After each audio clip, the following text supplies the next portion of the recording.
Minister of Transport and Local Government, the Honorable Dwayne Sands, Dr. Dwayne Sands, Minister of Health, the Honorable Marvin James. I don't see him, no, not yet. His plane is just touching down. I wonder which airline he's flying.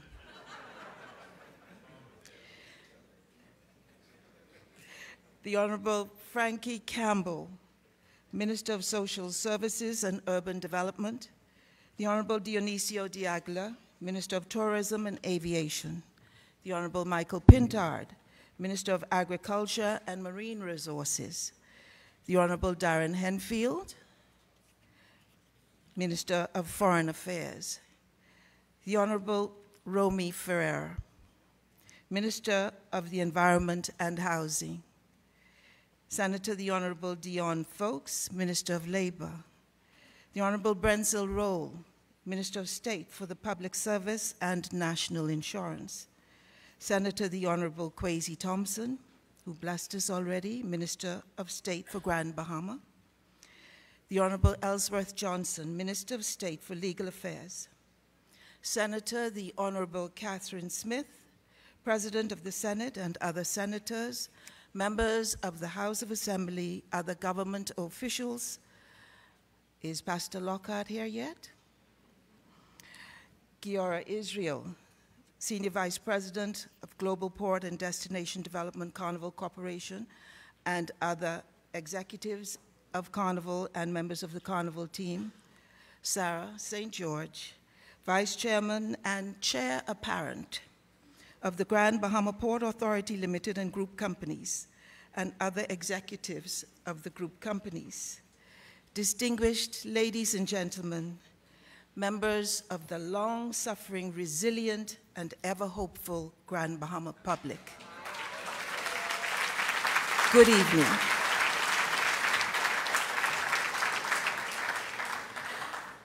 My name is Willie Moss, and I'm delighted to serve as your moderator this evening.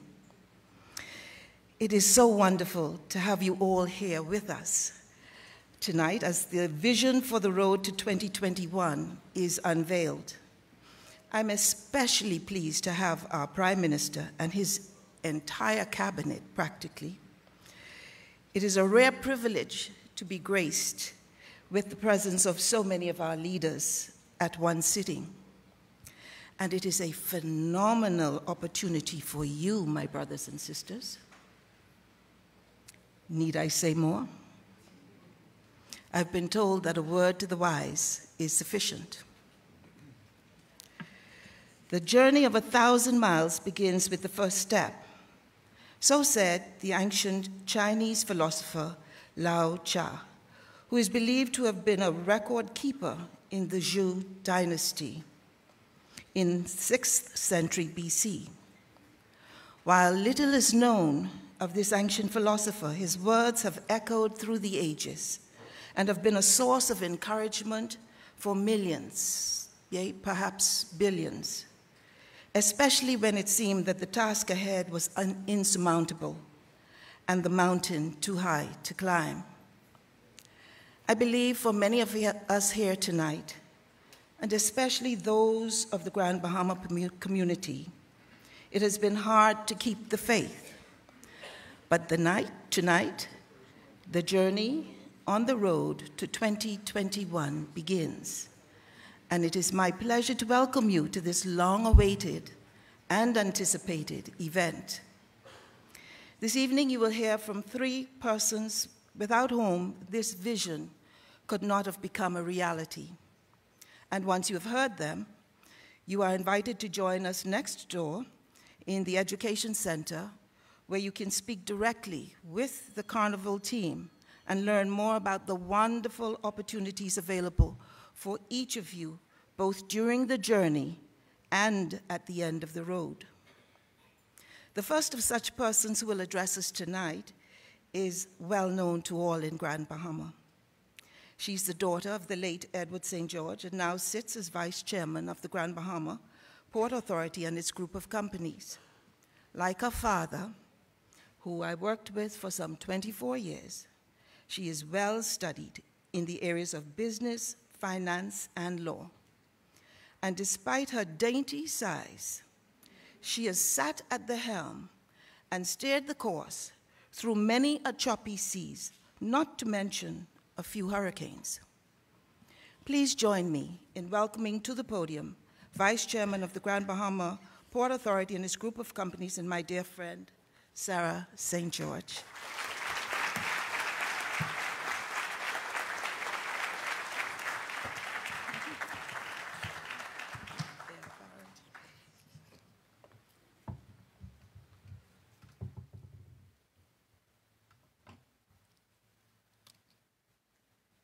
If I bend down, I disappear behind the podium.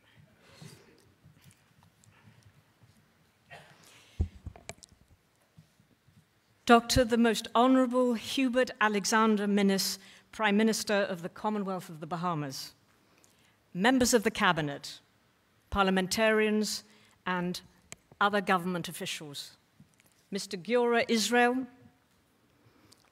Carnival Senior Vice President of Global Port and Destination Development, and other executives and members of the Carnival team, my colleagues at the Grand Bahama Port Authority, executives and principals of DevCo, distinguished ladies and gentlemen, friends, good evening.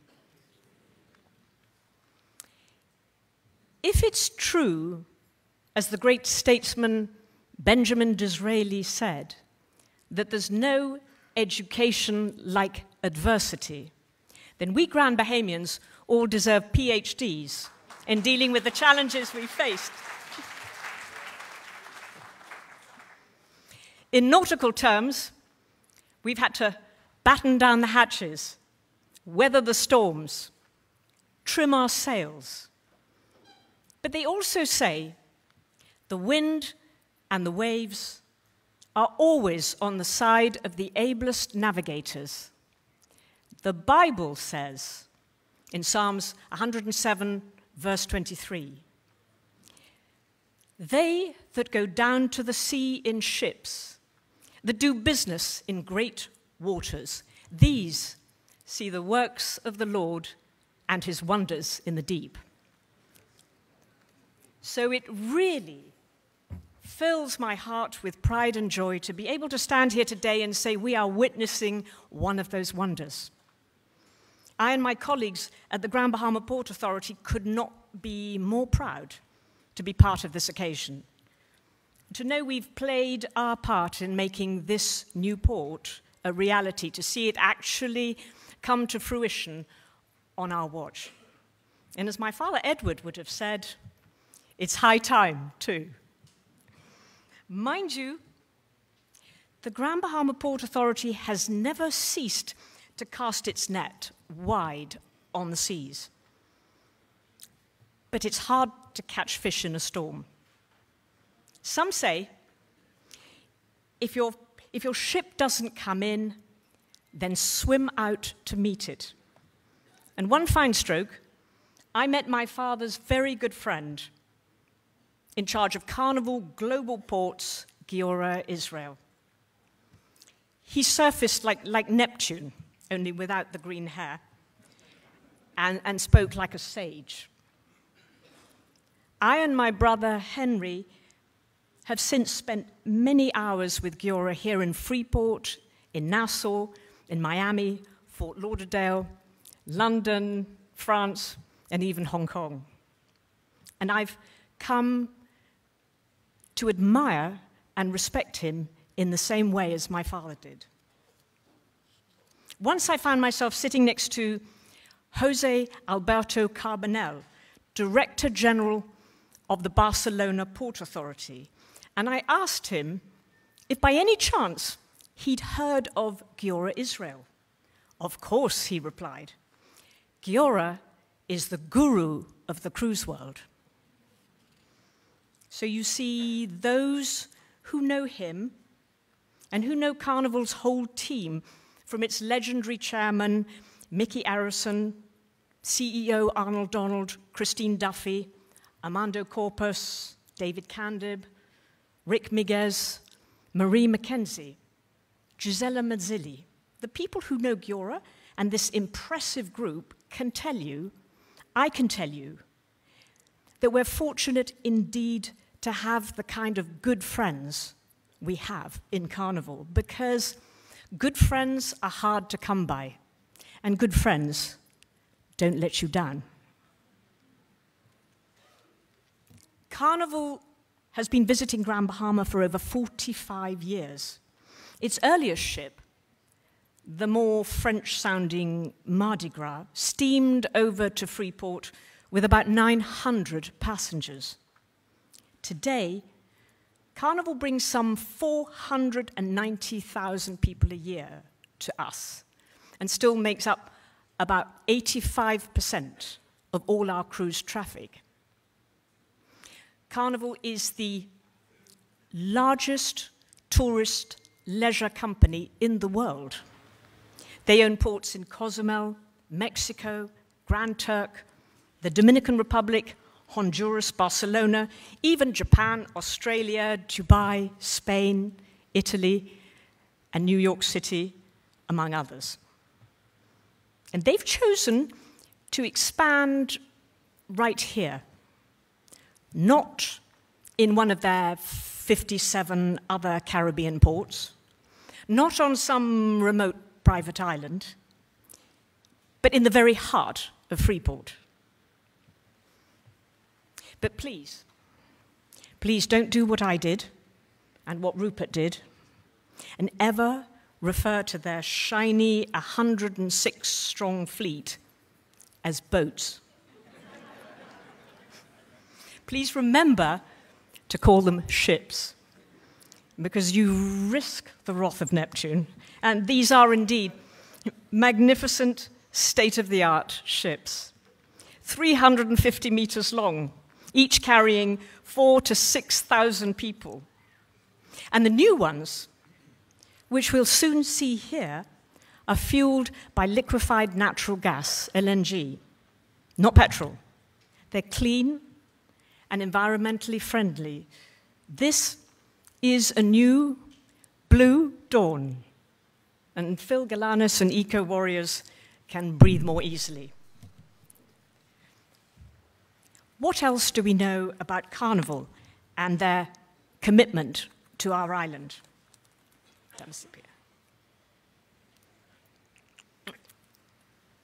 At the turn of the century, in the year 2000, Giora and my father conceived and founded the Grand Bahama Shipyard.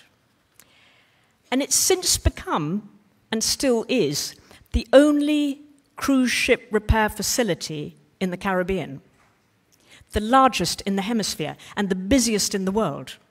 It provides some 800 permanent and temporary Bahamian jobs. Dry docks lift 2 giant cruise ships a month out of the water for refurbishment. Not to mention the thousands of contractors and crew who need to be housed or fed. And Giora always says, never forget the crew are our market too.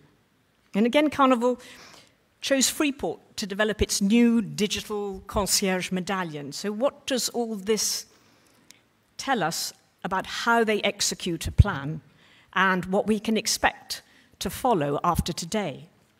As we begin our odyssey to 2021 together, there's much more to be done. But between Carnival, the government, and the GBPA, with your help and with God's help, the new Grand Port should double, even treble our passenger arrivals to 1 million or more a year. There should be more than 1,000 new jobs, new entrepreneurs, new licensees, and a whole universe of spin-off activities to be enjoyed by everyone. And you know, for many, many years, there's been talk of a second cruise port on Grand Bahama.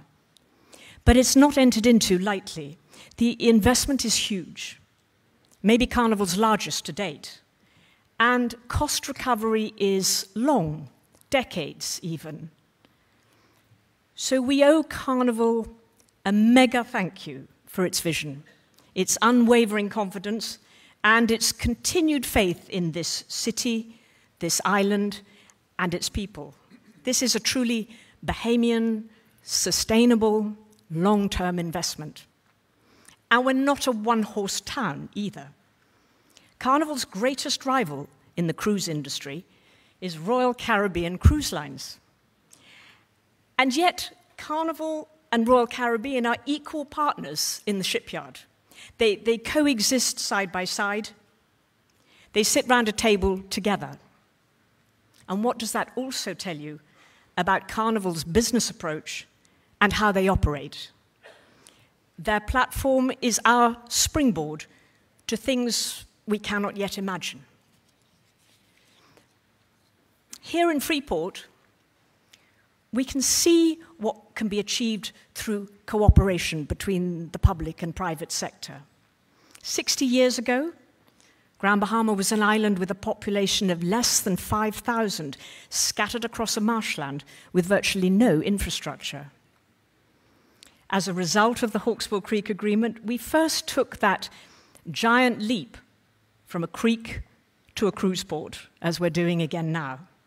And today, we're an economic gateway with a leading commercial transshipment port which enables Pharmachem, polymers, Bahama Rock, Gold Rock, Buckeye, and others to manufacture, import, and export. In short, we're the nation's industrial capital and a tourist destination.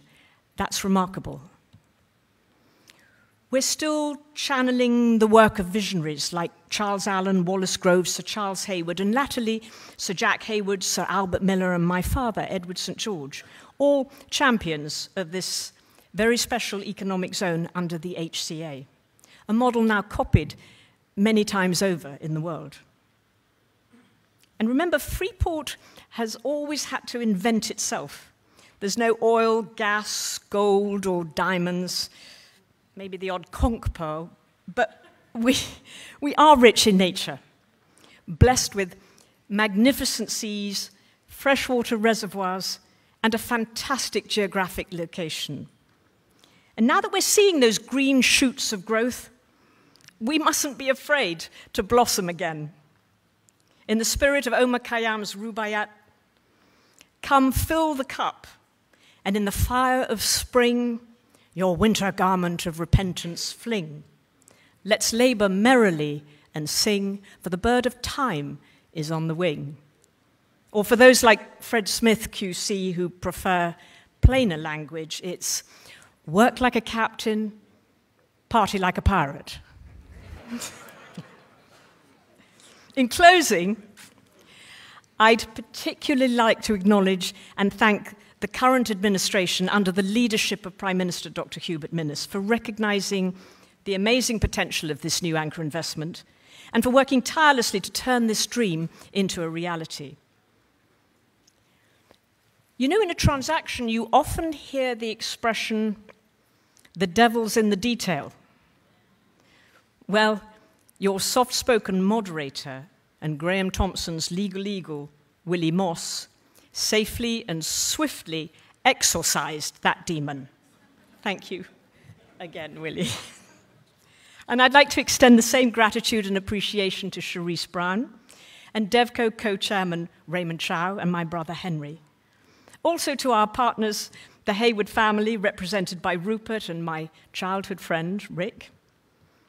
And I must pay tribute to my colleagues at the GBPA, Ian Roll, Deanne Seymour, Nikira Wilshcombe, Nicole Colebrook, Carla McIntosh, Kim Miller, Chuck Pratt, and Derek Newbold. I also want to thank Calendar's counsel, Kerry Leonard, and a pretty terrific trio of Smiths, Freeport's very own, well-known, swashbuckling crusader, Fred Smith, the Honourable Kay Forbes Smith, and Freeport's Harbour's Godfrey Smith, and really all of the many remarkable persons here tonight who helped make today possible. You know the saying, it takes a village to raise a child. And lastly, I'd like to thank the residents and licensees of Freeport for your continual optimism, your unending resilience, and your courage in still believing in the Magic City. The winds are changing, the tide is turning. That magic city is coming back. Thank you.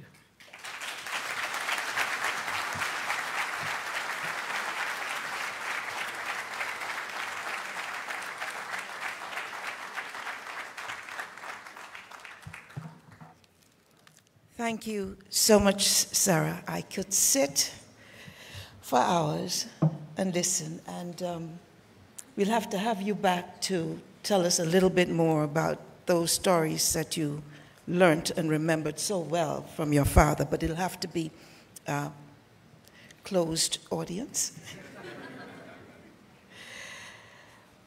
We have all heard the saying, sometimes the best man for a job is a woman.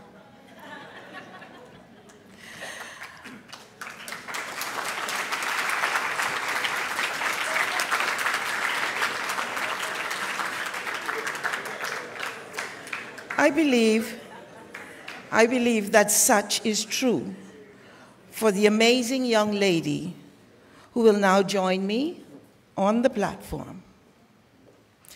She is Vice President of Global Ports and Caribbean Government Relations for Carnival Corporation. She leads the Global Port and Development team in representing the Carnival Corporation group of brands in engagement opportunities with government, regional, and local community organizations. In other words, she is the person you need to know. Please join me in welcoming Ms. Marie Mackenzie, who will tell you a bit about her role and introduce our featured presenter from Carnival Corporation.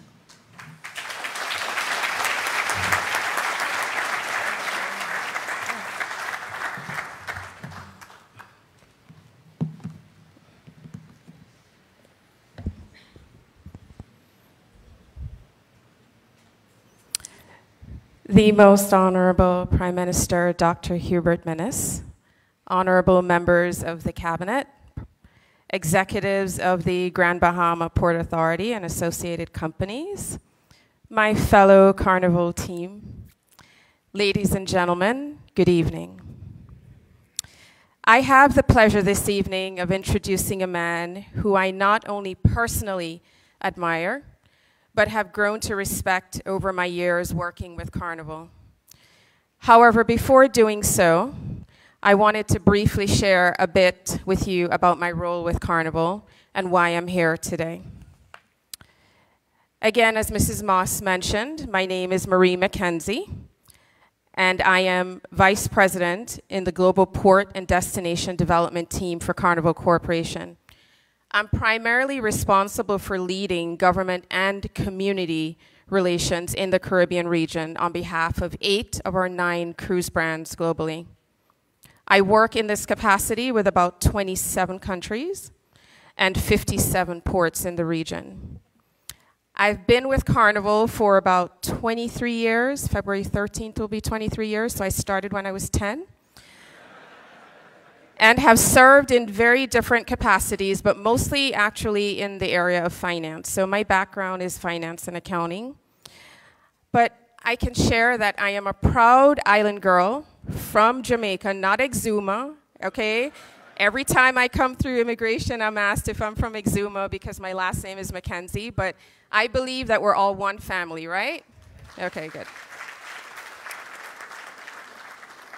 Being in this role, I am very happy because I do believe it takes me back to my roots and working with a company at the same time that I truly believe in. So I'm very happy to be here. So I wanted to briefly introduce myself to you because I will be spending some time here in Grand Bahama, working towards our goal, the road to 2021. And I am sincerely looking forward to partnering with the people of Grand Bahama on this journey. So I look forward to meeting everyone over time. However, enough about me, and I know Ms. St. George covered a little about Giora, or Mr. Giora Israel, who is the Senior Vice President of Global Port and Destination Development for Carnival Corporation. Mr. Israel has actually been with Carnival Corporation officially for 26 years. however, has been with the family for about 30. He currently leads the largest cruise port development group in the world, where we have 4 of these ports in the Caribbean, built and operated under his leadership. He has been a significant contributor to Carnival's international expansion. As the company has grown over the years and have acquired other cruise lines, he has been instrumental in making those deals happen. He's also played a role, as Ms. Sarah St. George just mentioned, in creating the Grand Bahama Shipyard Limited, founded in January 1999. I just shared just a little about his technical background, but beyond those accomplishments, I have grown to know the person that he is. Giora is married to Denise. He has 2 lovely daughters and 3 grandchildren who are the focus of his life when he's not running around the world working on deals. He is a hiker, and I challenge any of you in here today, no matter what age you are, to try to get to the top of a mountain faster than he can. I have known this man pretty much my entire career with Carnival, and he has been a true mentor, not only to me personally, but to many in our company and in the industry. He's well known in the industry. I can personally share, as I said, as a proud island woman, that he has a true passion for the Caribbean islands, and particularly for the Bahamas, which you will hear tonight when he makes his presentation. The gentleman that I am about to invite to share a journey with you, ladies and gentlemen, is not doing this as a job, but is doing so from the heart. And I mean that. Ladies and gentlemen, please join me in welcoming Mr. Giora Israel.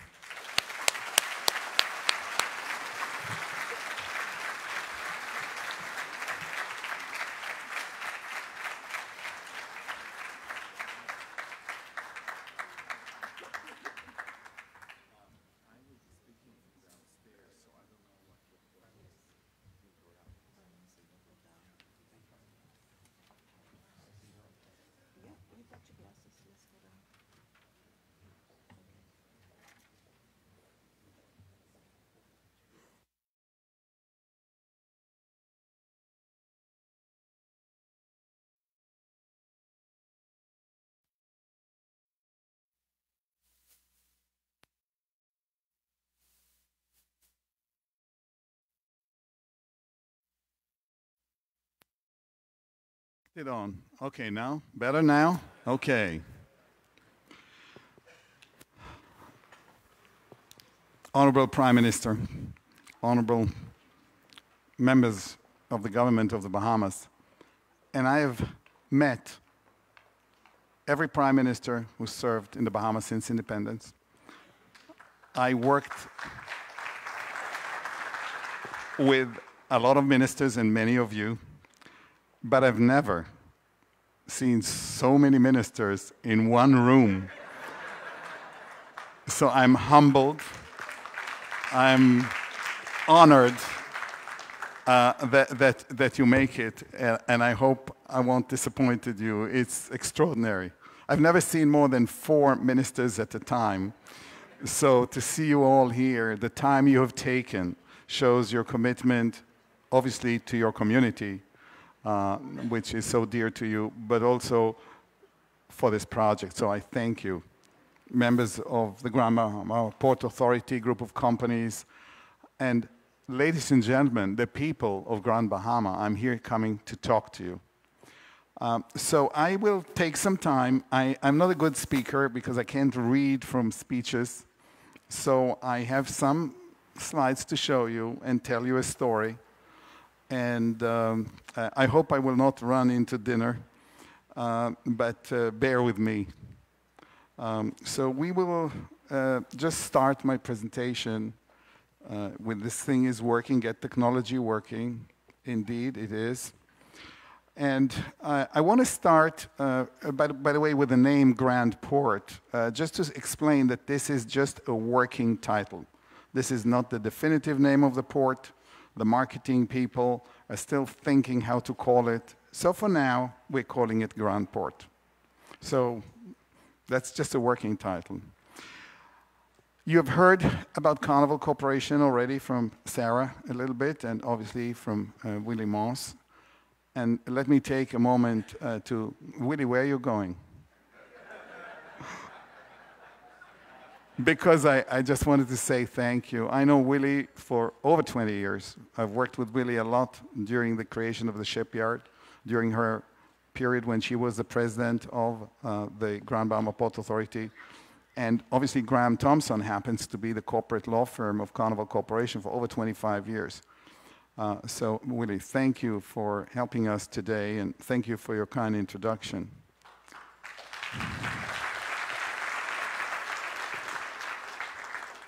Sarah,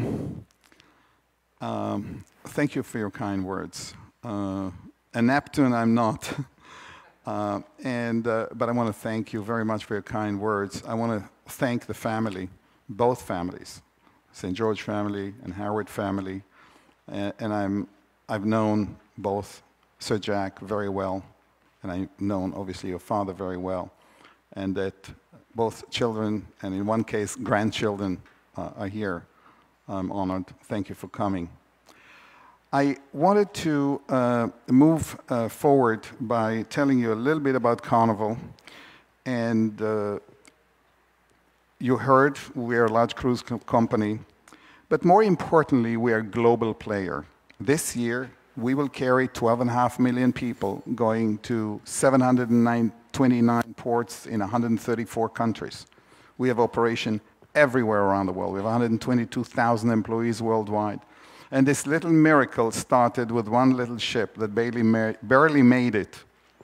And by the way, on its inaugural cruise, it did come to the Bahamas. And we'll talk about that. And became an extraordinary global company. A while ago, I spent some time in Japan meeting with one of the ministers.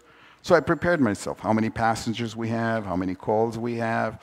And we found out that we're going to 52 ports in Japan with 2.2 million people with 800 calls a year. This is Carnival. This little Carnival who was born here in Miami has that present just in Japan and the rest of the world. I think the most important thing about Carnival is that we are a cruise line. But more importantly, and that's one of the things we want to share with everybody who wants to go into business and be in business and is in business, we are a marketing company. We're the world's largest leisure company. We sell more vacation to people than any other company, any tour operator in any country, because we have focused on becoming an extraordinary, successful marketing company. We listen to our customers. Our listening is the #1 top tool that we have to get us where we are. So I want to share with you a video. It's only 1 minute and 21 seconds long to give you a little bit of a glimpse of who we are. Our journey began over a century ago, and today, with 9 cruise brands, sailing more than 12 million travelers every year, to the most incredible destinations worldwide, across every ocean, to every continent, we have become the world's leading cruise lines, delivering amazing adventures and creating lifelong memories, driving our world forward with authentic guest experiences, immersive entertainment, game-changing innovation, all while being good stewards of the environment.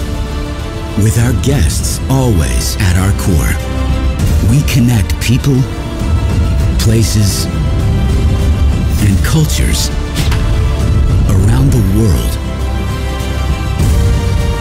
We are the world's largest experience enterprise. We are Carnival Corporation.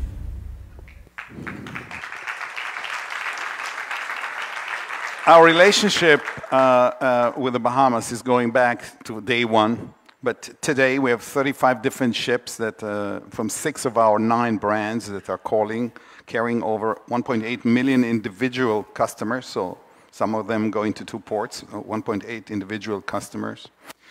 We have, as Sarah said earlier, 480,000 passengers, but a big chunk of the business. We never left Freeport. We never stopped believing in Freeport, and we always came back through thick and thin. If you remember 2004, the hurricanes in 2004, we just believed that we need to stay here. And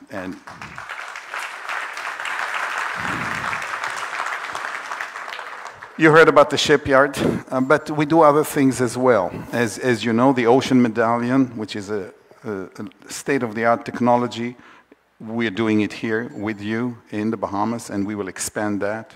We have investment. We are the largest employer in South Eleuthera today, and we're going to expand that. We have ideas that we're working with the Ministry of Tourism about expanding the attraction and the attractiveness of the Port of Nassau. So we are here embedded with you as a company. And we will stay, though, and expand that in other areas. I wanted to show that slide to you. This is the Mardi Gras, the original ship that sailed on March 12, 1972 with 900 passengers. By the way, we ran aground in the port of Miami because we got confused. But nevertheless, we opened the bars and everything worked out, and we sailed to Nassau and Freeport on that inaugural cruise. It was a ship that Mr. Harrison bought for $1 and a mortgage of $5 million. And that ship had a maximum capacity of 1,200, 900 lower berth, as we say. That was the ship. And now we just announced a few weeks ago the new Mardi Gras. The new Mardi Gras, which will come in 2020 with 6,500 passenger capacity, will be the world's largest cruise ship ever. And one of the things we want to do, we want to make Grand Bahama ready to take this ship.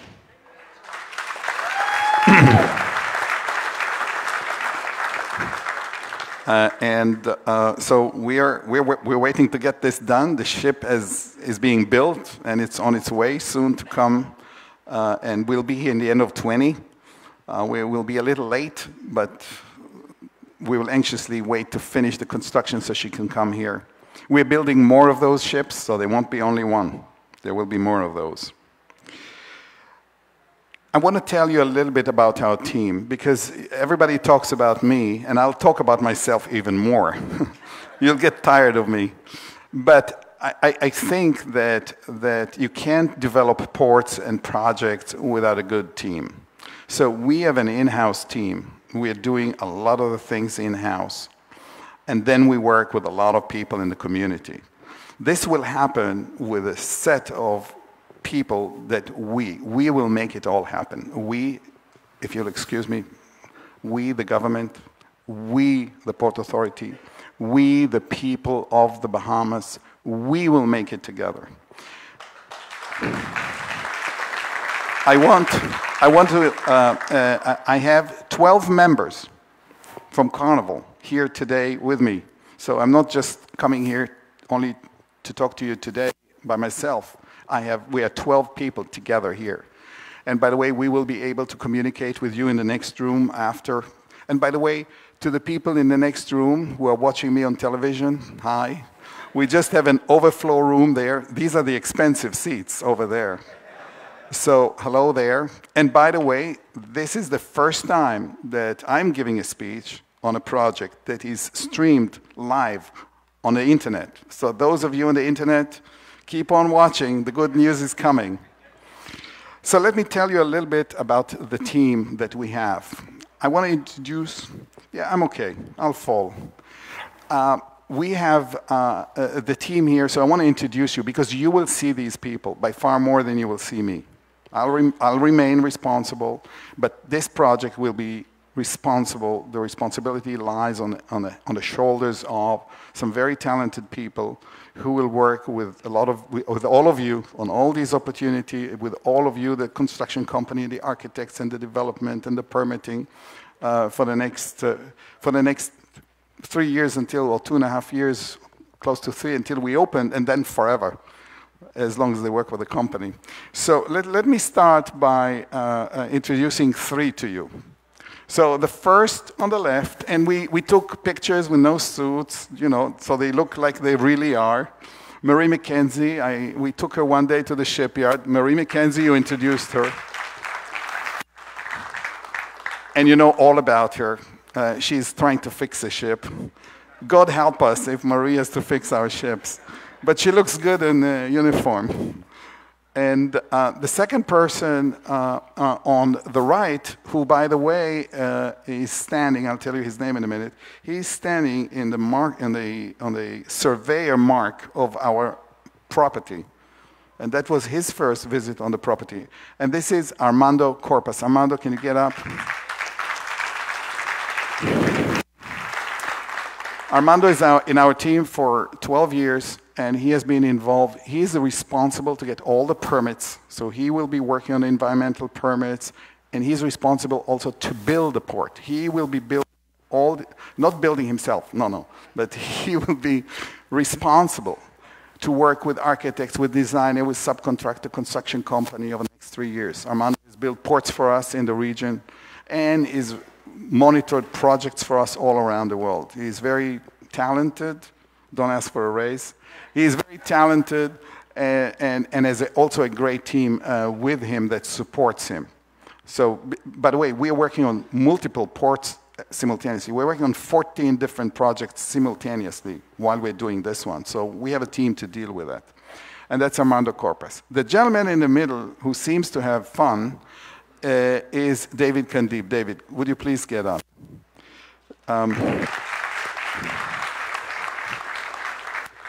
David is working with me for the last 18 years in the company. And David has been involved in creation of many, many ports in the region, working with me. And he is really the person who ultimately has the responsibility of this port. And that's why he's in the middle. Although he's having fun, but he's in the middle.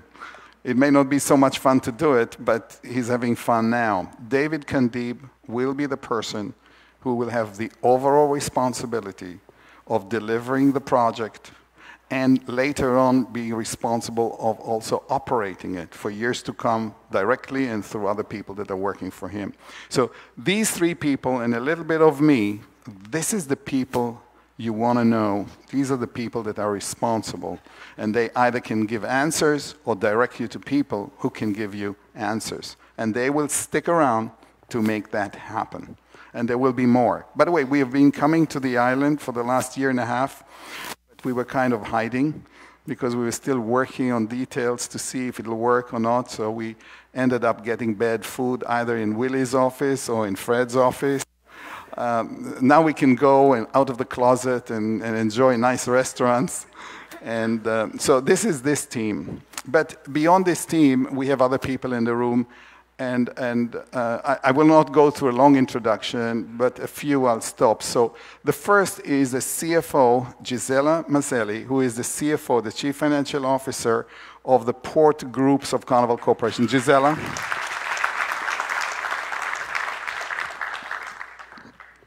Again, a veteran of, of 17 years with the company. And she is here meeting with the bank tomorrow to open a bank account. It will probably take a day, right, to open a bank. Why are you laughing? A day. Fred, you said it's possible. Everything is possible. Bingo. So that's Gisela. Now, I would like the rest of my colleagues to get up and face the team here. Raquel Mota, 16 years with the company, and she's responsible for all the reservation for all our ships, for all the company and all the owned and operated port, and she's responsible for health, safety, and health, environment, and security and safety for all our operating port. Carlos Rodriguez, who is an architect, who is our in-house architect. Sefi here is our Associate General Counsel, and she'll be working with Willie and with Fred. This guy is going to be the first one we will seek a work permit for. Okay, so Minister of Immigration, Minister of Works. Pedro here has been working for us. He is a Carnival employee in developing ports in Mexico, in the Dominican Republic, and he will be an owner's rep here, kind of the senior owner's rep, and he reports to Armando. This fine lady, 17 years with the company, is Helene Haldeveer. Helene is responsible on Carnival Corporation, so she does not work for us group here, but she is a big part of the environmental and sustainability for the Carnival Corporation globally, and we're delighted that you're here, Elaine. And finally, Tyrol Howell here, who works with Marie McKenzie. You will see a lot of him. Tyrol is involved and will be involved much more in the engagement that we will have here with you. So you will see all these people. Thank you.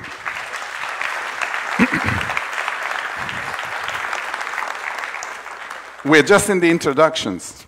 I know I told you about dinner, but I want to introduce, because this is, today, we are starting on a road. So let's have a good foundation to this. So I'll take one more minute to introduce one more person. As you know, we are here, boys and girls, us here, we are Carnival Corporation employees. And we are the parent of this company that has 9 brands. This port is specifically, although not exclusively used by one brand, but it is predominantly, exclusively created for Carnival Cruise Line. So I am delighted, honored, excited to have the Senior Vice President of Carnival Cruise Line, our customer and your customer, who is a 33-year veteran of the company, Terry Thornton. May I introduce Terry?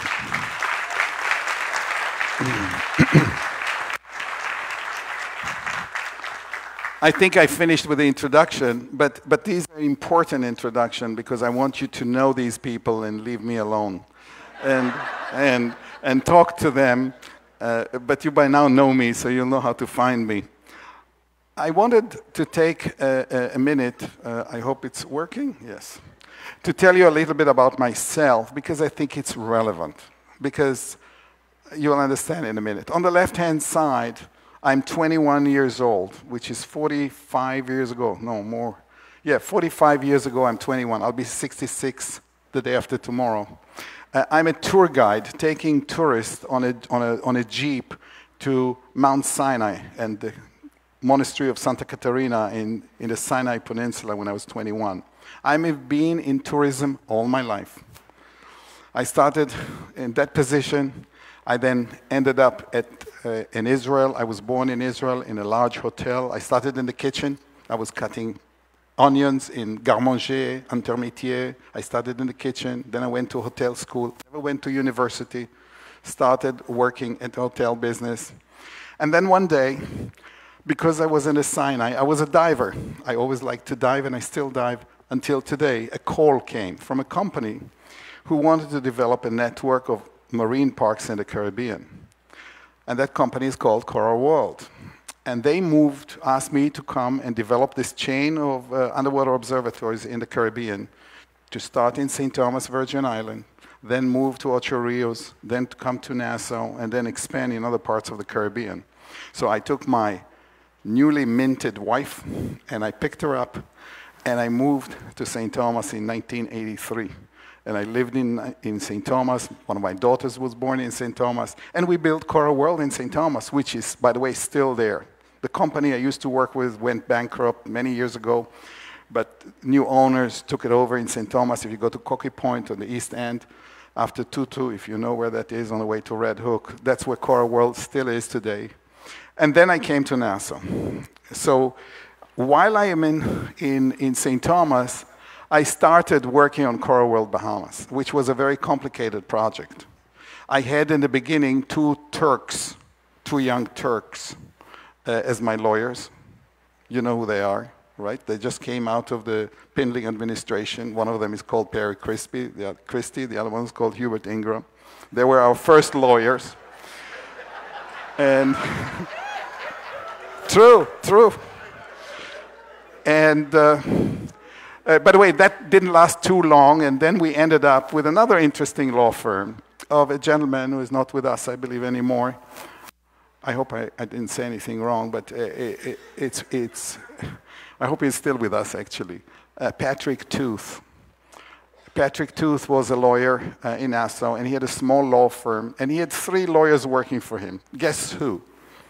Think about it. Fred Mitchell, okay? Anita Allen, Dame Anita Allen, and Carrie Leonard. So Kerry Leonard, who is here, was my lawyer 33 years ago. So that's how long our relationship goes. By the way, later on, we went to Michael Barnett because I was his neighbor. I lived in Yorkshire Street, you know, just behind City Market. And Michael Barnett lived on, you know, so ultimately, through my girls who went to school with Michael Barnett, I knew him, and then we moved to Graham Thompson, and there I met everybody. So we built Coral World, and here I am with your governor, this very fine lady who came with her husband, the Right Honorable Sir Lyndon Pindling, to open Coral World in the 80s. I had a good time living in the Bahamas. I had a lot of friends in the Bahamas and who opened their homes to me and took me around. I've been to every Bahamian island, by the way. I've been the southmost, the northmost, the westmost, the eastmost. I went on rallies with my friend Frank Joaquin, Dr. Frank Joaquin, when he was running for office for rallies in Acklands, okay? There were 11 people in the rally. So I got to know your country pretty well.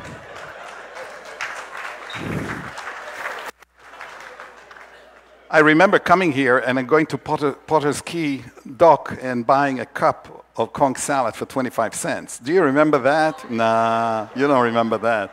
I used to buy conch salad for 25 cents. Match that.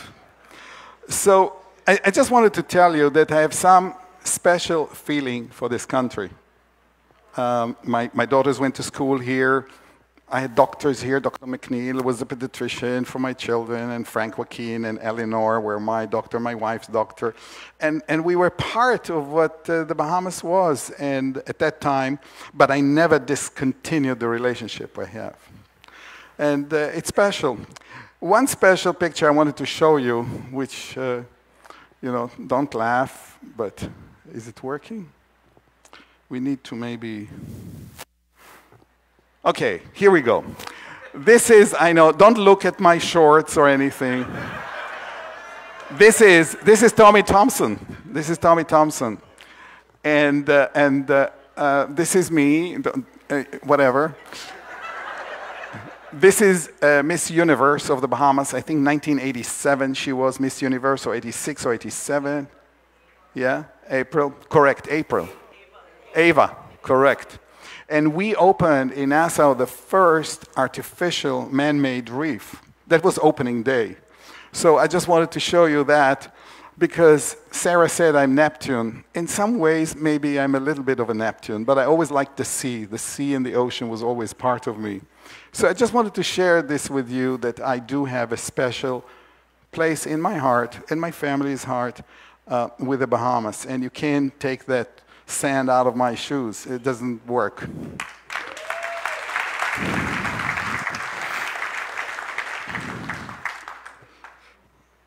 What's going on? Now, and you heard this before. Look at this young man here, 10 years ago. Look at him. You see, Kwasi here. Yeah, Kwasi here. That was the Prime Minister, Hubert Ingram, when we opened our second large dry dock, the very big dry dock we bought. And I would like to tell you, Mr. Prime Minister, and the rest of you, that we are working with Dave Scattenberry here, our CEO, with our shareholders, to expand the dry dock even further.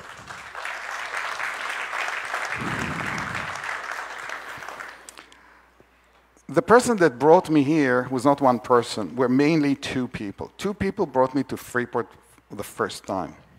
This splendid, I can't do it like Edward would do, but you know, Edward St. George and Albert Miller, Sir Albert Miller.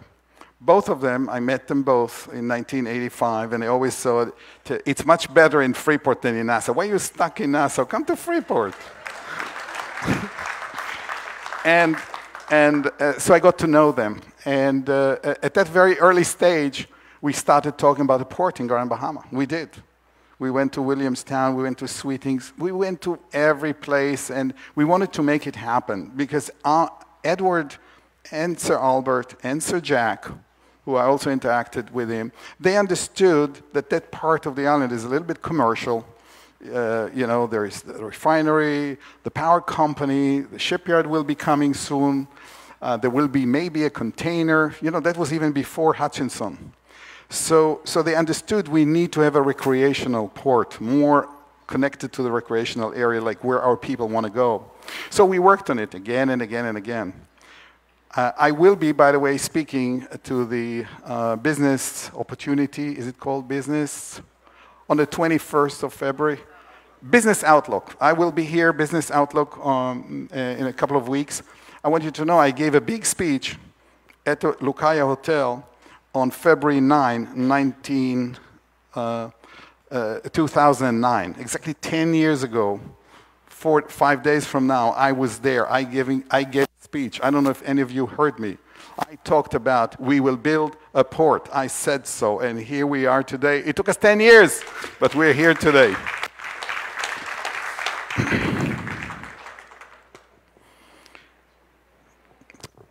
It's now to introduce you to the project.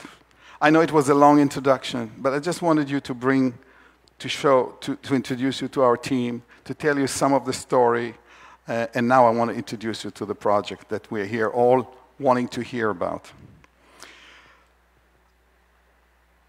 And my clicker needs some help there, some juice.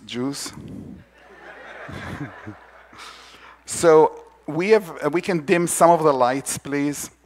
We have asked our marketing team in Carnival to prepare a marketing piece that we want to start sending just internally in Carnival to get everybody's juices going.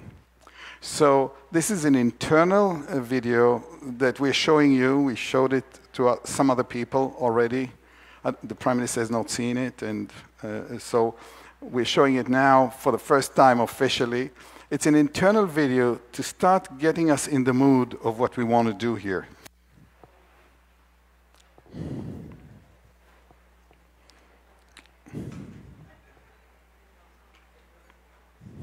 No.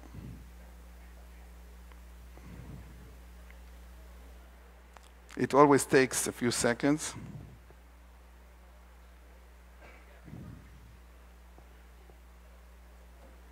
I don't know if it gets my click.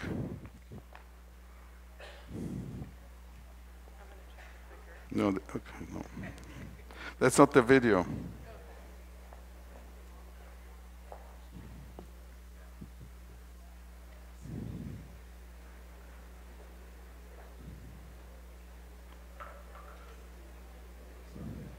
Let me do it from... Are we okay? Let me just do it from here. It doesn't work? One. Second.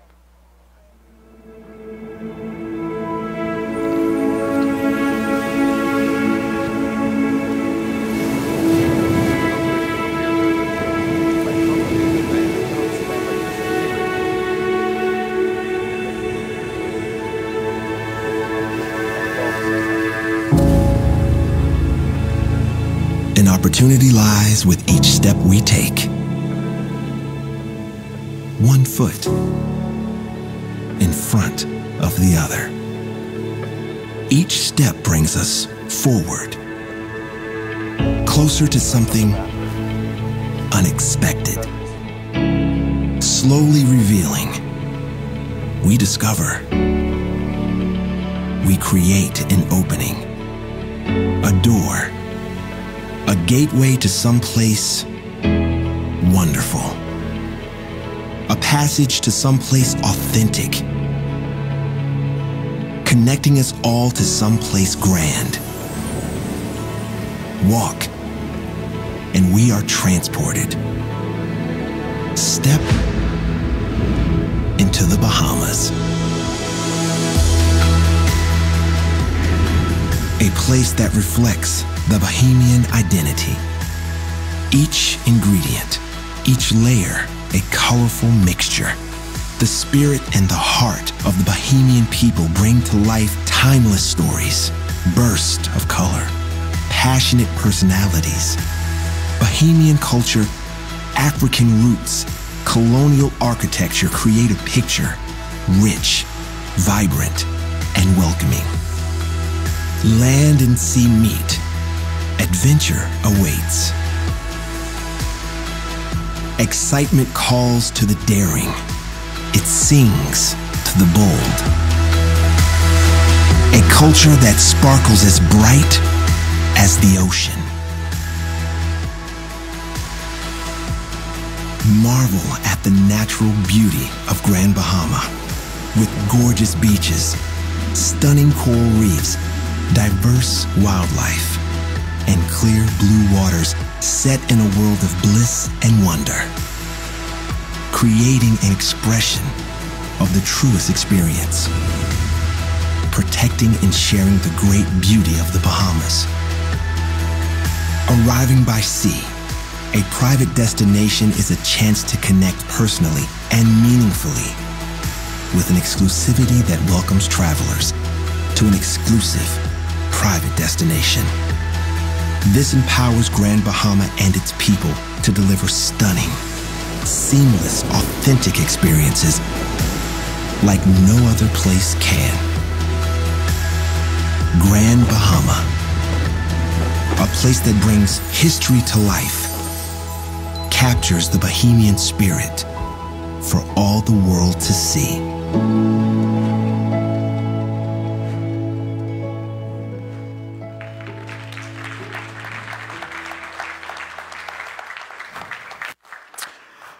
First of all, where is it?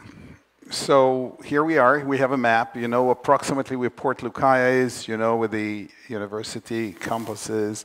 And this is the area which is known also to be called Sharp Rock. So this is the area where the port will be built.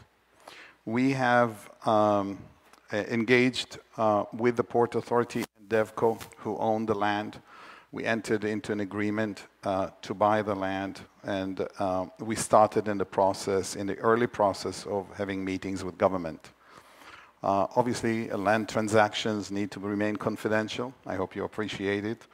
And we started, as soon as this land transaction came about, we started discussing with the Honorable Prime Minister and a couple of people in his administration about the idea, and started in this discussion. I must say that since we started, Mr. Prime Minister, your team, the Attorney General's team, the investment arm of the government, have done a great job expediting it, putting a top priority on this project.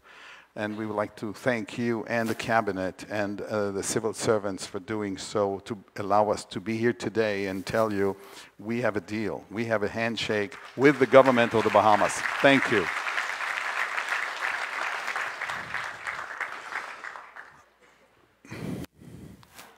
Let's talk about this. First of all, it's a uniquely Bahamian port. You will wonder, what does it mean?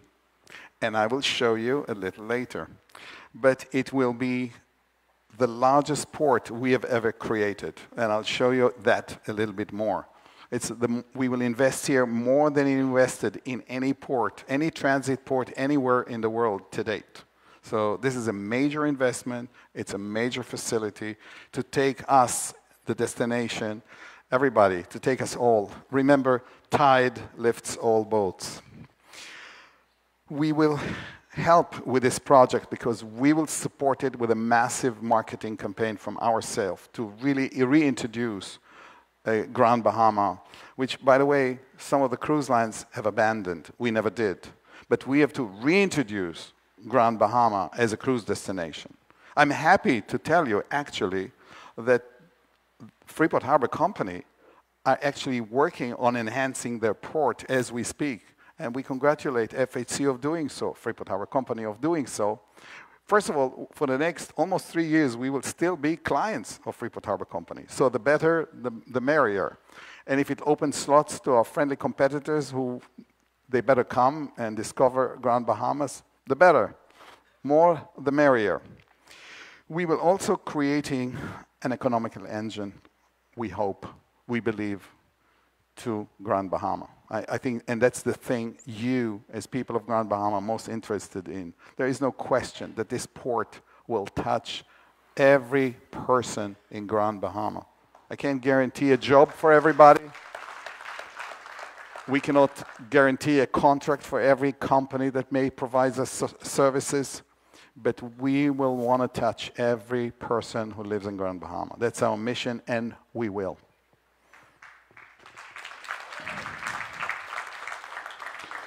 The port land is massive, 329 acres. We'll look about it, and a significant port will remain completely undeveloped, and we'll talk about that in a minute. We will be building a pier, which is a pier on piling, so there will be no solid pier into the water to allow continuation of the sound migration and the marine mammals or marine animals or fish to go freely, so there's no solid pier. We will also have near the main pier where the big ships will be a smaller pier for shore excursion by water. As you know, because the current port is a more commercial port, some watercrafts to take people on catamarans and a lot of other diving operation is restricted. We hope that this will give a big boost to shore excursion by sea. For some reason, people on ships, when they get off the ships, there's one thing they want to do, go on another boat. So we'll have to give it to them. So that's why we're building that pier. We will also have a major transportation hub for buses, for taxis, for rent-a-car, and a big parking area for all our employees. Some will have to come with buses because we have only so much parking in that location. But we'll build a major transportation hub for where all these activities will take place. We will have a lot of amenities that are interwoven into what is Bahamian culture, architecture. We'll see that in a minute.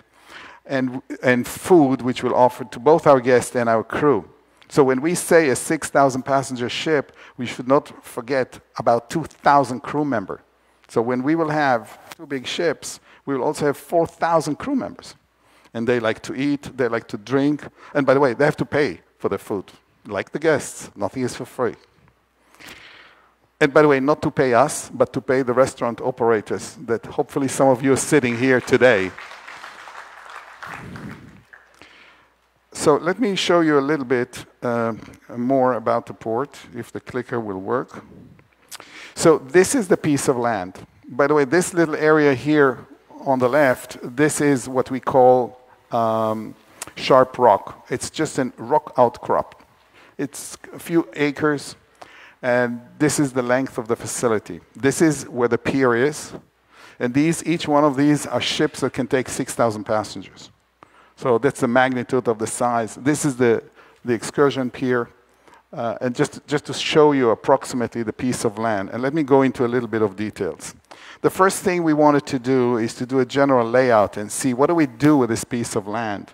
So I want to share this with you. The first thing we do, we took 110 acres, which partially is wetland. There is a part here of wetland. We won't touch it. So 110 acres will be preserved and not touched at all. These little stripes you see here, these are elevated walkway where people can go. We will work with the National Trust, hopefully, to make it right so people can explore and see what Nassau has to open from a natural perspective. There will be a little bit... What did I say? Okay, sorry. The wrong word. Uh-oh. Okay. That's all right. Now, the other parts that are important, and I won't go into a lot of details, but just that you see, first of all, we have a huge crew area. So we developed a crew area. There will be a FIFA soccer field. Our crew like to play soccer. And by the way, if there's a team that want to beat any of our crew, you can come and play here and beat our crew. We'll see who is better. So the crew area. The beach itself, we are not touching the beach. We're not touching the burn. There will be no structure on the burn. There will be no structure on the beach. Nothing. We may take out these Australian pines out of there, but the rest we will keep and make sure that we preserve the burn. So there will be no structure to interfere with sand migration or the natural growth in the area. We will do something behind it, and you will see in a minute. But this is the main corridor about where people will be moving around the facility.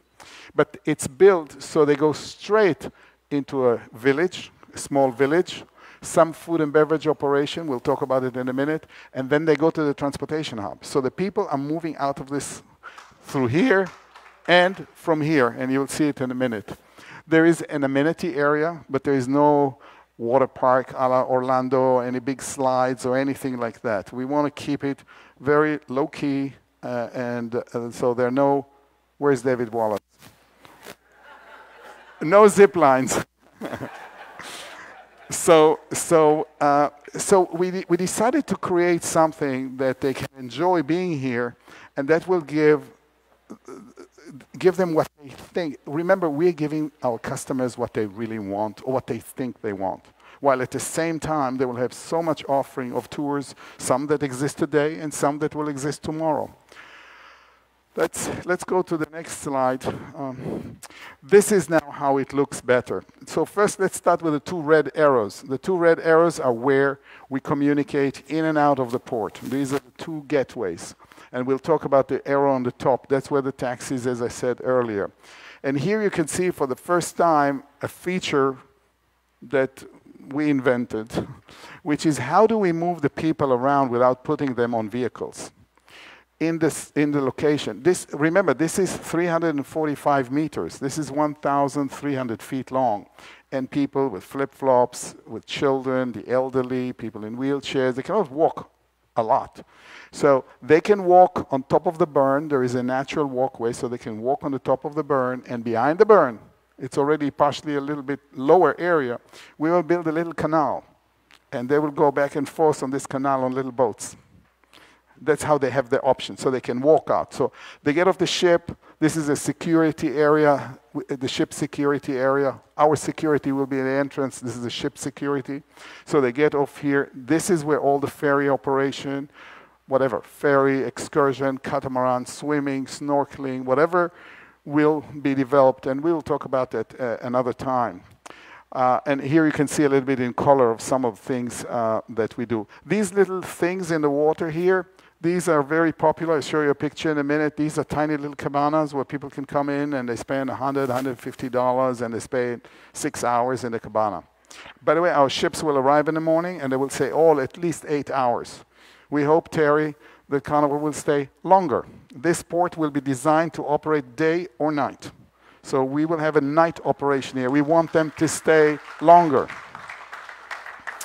So this is a little bit of a look of feel. This little rock output here, which is called Sharp Rock, not going to be a Sharp Rock anymore. What the idea that we have here is to create a little fort. Not like Fort Charlotte, but a fort, a British fort. However, the British have left and the port has fell in disrepair. Maybe it was attacked by somebody. And this little fort will become a major entertainment and food and beverage venue. And you can just imagine what we're going to do with that area. This line here shows where 165 days a year the sun sets directly in the center of it. So we have some ideas of what we want to do here and create a little impact. So when they come back from the excursion, when they come back and they want to come here, we'll have some things here doing. By the way, this is currently the only drawing we have. It took us 5 months of hard work of our team, working with Carnival, what our people want. We're still tweaking things.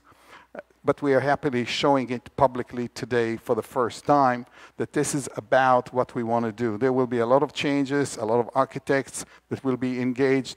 We have done it in-house. This is drawn by hand. So let's move from here. We will build, I told you the top arrow, we will build, it's an easement from DevCo, a major road that will connect us to the main highway. So this will be a wide 100-foot until yesterday, and since yesterday, Fred added another 8 feet for biking. So remember the bikers. So we have a big road, first-class concrete, the best roads we can have with light, 4 lanes each way, a utility easement, an area for pedestrians, an area for the bikers, so that we have the main avenue coming into the port. Let me show you a little bit something that gives you a little proportion of what we're trying to do here, which really put us at awe when we looked at it ourselves. And I want to show you our port in the Dominican Republic. This is Amber Cove. It's about 4 miles west of the city of Puerto Plata. By the way, this is the Queen Mary, our worldwide flagship of Carnival Corporation. By the way, that port can take 6,000 passengers already. We built it to that spec. And we have here, these are the cabanas that you can see that we have on the beach, where people can just come in for a few hours and feel they're in Tahiti. We have a small pool. We have some shops and food and beverage. And by the way, we don't operate the shops. We don't operate the food and beverage either here. We leave it to the local community and businesses to do that. Now I want to show you, now we have on the side, not in the picture, parking for 75 big buses and 200 taxis and rent-a-car. And look at that. This is the entire port put on this 329 acres. So you get a proportion of what we're doing here. That's 25 acres, and here we're talking about 329.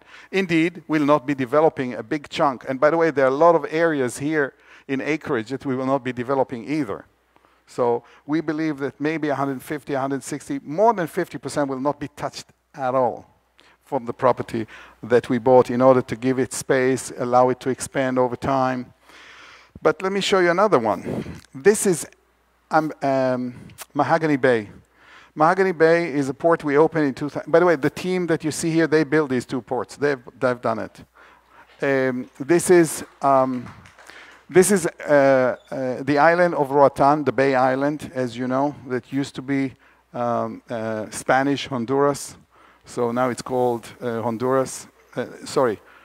Spanish Belize. So it's now the Bay Island. And you know, the people of the Bay Island actually are originating, many of them are the Garifuna Indians. If you have heard the story about the Garifuna and the Garinagua, that the people that came, not Indian, but people who came from St. Vincent. By the way, it's a fascinating story to learn about the Garinagua. And also a lot of people that came from Grand Cayman, a lot of Grand Cayman connection that you have there.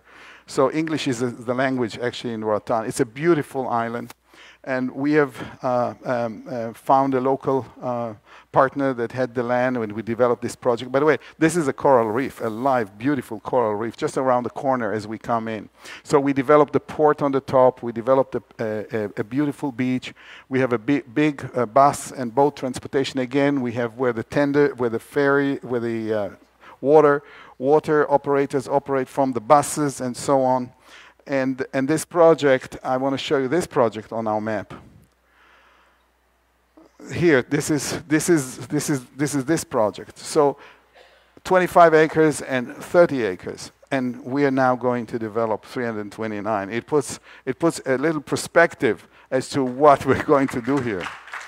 And the magnitude, and also the complexity of building it, developing it, manning it, and having it operational, having it secure, and having really a first-class facility. And I wanted to share all this with you so you hear it from us.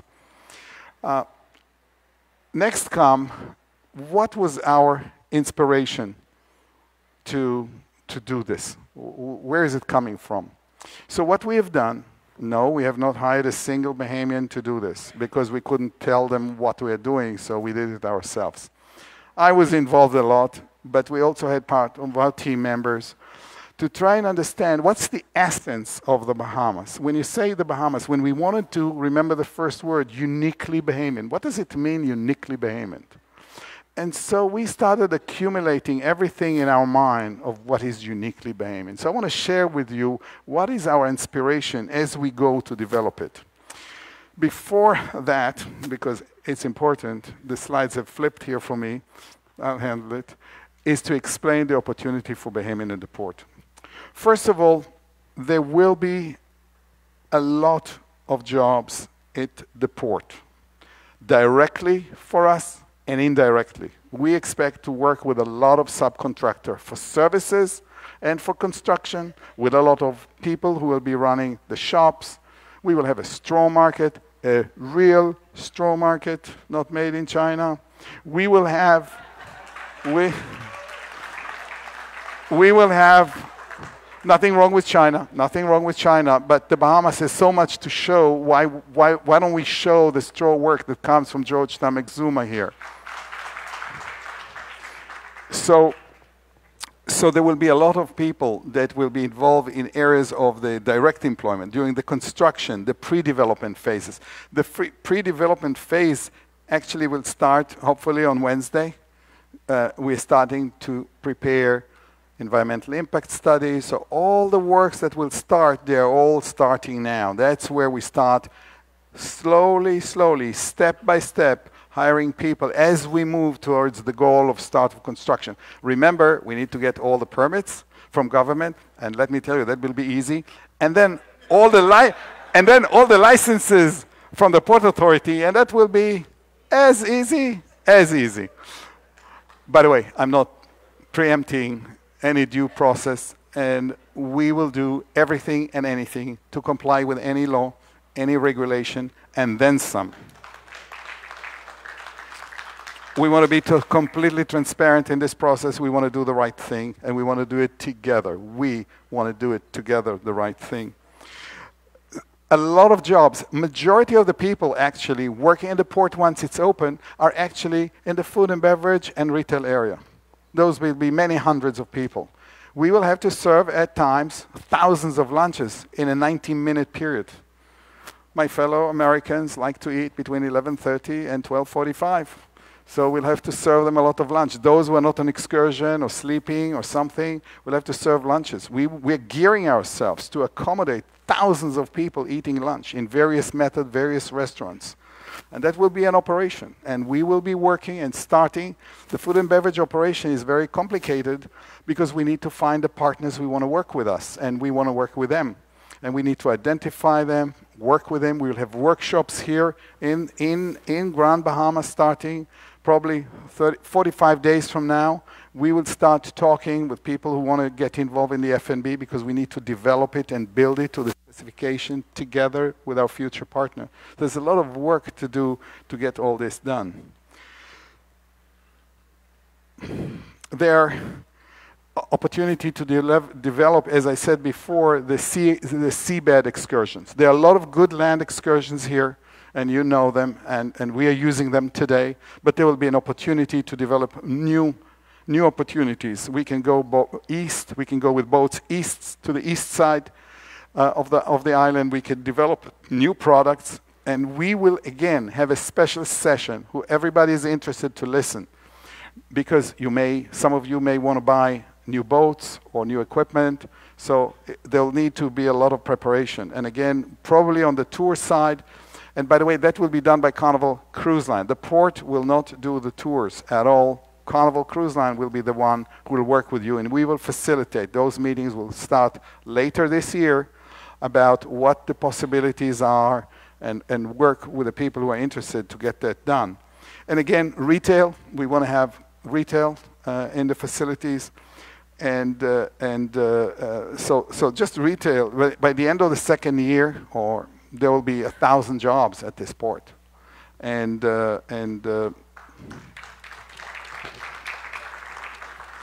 So, as I said, 150 taxi spots at least at the entrance to allow a lot of taxis to come. And I want also to use this opportunity for a minute to say that when the port opens, it's not when the cruise business starts in Grand Bahama. The cruise business in Grand Bahama is today. If you're not ready for the cruise ships in 21, are you ready today? We have a lot of tourists here. And I want to make sure also that we repeat an important statistic we have shared recently with the Minister of Tourism, is that when a ship comes of 3,000 people to our ports, Nassau or Grand Bahama or other places, Cozumel. By the way, that's kind of a standard, unless you are very spectacular something. But usually the ports, only 30% buy tours from us. 70% of the people do not buy a tour from us. We like to sell more, but only 30% buy from us. People have been in a place before, they'll take a taxi and go to where they want to go. They want to ask a taxi driver, can you do me my own tour? Can you drop me off at the beach and pick me up in 2 hours? Can you take me to lunch? Can you take me to Port Lucaya? A lot of people are studying what to do on the internet. They're not so dependent as 30 years ago when we sold by far more tours. So it is important to understand that there will be a lot of opportunity to the cruise line, but not all people buy from us. So there are a lot of other opportunities which will be there. What were we inspired? That's where the slide comes, inspiration. The first thing we were inspired by are the people of the Bahamas. And you know the Arawak Indians, and you know the people who come from Greece. You know, I was always surprised to hear Kalimera in Nassau. Why the Greeks telling me good morning? Because the Greeks came here to collect the sponges when the sponge industry was destroyed, as you know, in the Greek islands.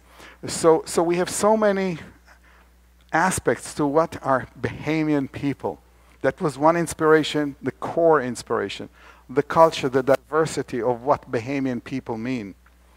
We looked at the next thing, what else means the Bahamas? So what you have on land, birds, we're not going to bring any flamingos, don't worry.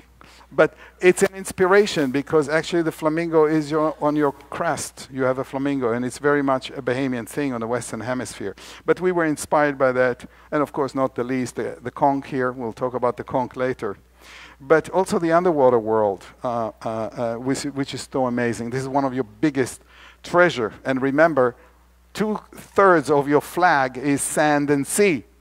Right? So it's very important, the sand and the sea, to what makes the Bahamas. By the way, this little lifeguard booth here, we are a publicly traded company, and when there's a beach, like we have in Half Moon Cay, we need to have lifeguards for our insurance. So every 500 feet, we need to have a lifeguard. By the way, there'll be jobs for lifeguards. We'll train them. We'll have jobs for lifeguards here. We'll need a lot of them. And we'll build lifeguards booths, but not so big, but I'll come back to that in a minute, because one of our ideas, let me say it now, one of our ideas is to, for example, we'll need about 15, 18 of them to give specifications to people who are interested. What is it that we need technically? How high, how wide, how big? And then allow Bahamian artists, carpenters, or people who have ideas to design one. If we choose it, we pay for it, you build it, you put it on, you have a big plaque, and we will have 15 of them, and each one looks completely different. By Bahamian artists from Grand Bahama who will have great idea to develop this. So we want to engage in every little aspect. How do we engage local people who have great ideas to complement it? How do we make it uniquely Bahamian? But there is more. There is a lot of architecture here that influences one when it comes to the Bahamas. Yeah, this is Dead Cat Alley. And so these influences, we want to use them in the design.